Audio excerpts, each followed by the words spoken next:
What are better alternatives today for reducing market risk without sacrificing returns? And you went into a little bit of this, but very specific, what are the particular vehicles that people are using that are getting better performance over, for example, a bond? So there's a number of, so like we were describing before, bonds are a debt instrument. And so there's a number of different debt instruments that we use.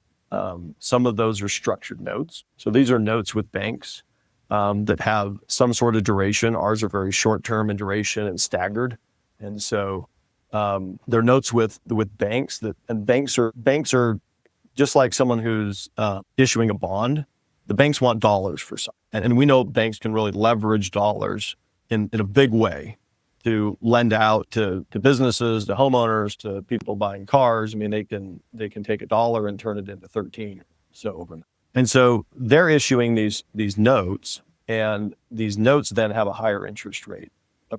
And so do they have additional risk, say, than a U.S. security? Sure, they do. This is with a bank, but hopefully they're with very large banks that are very stable, which is where we focus in.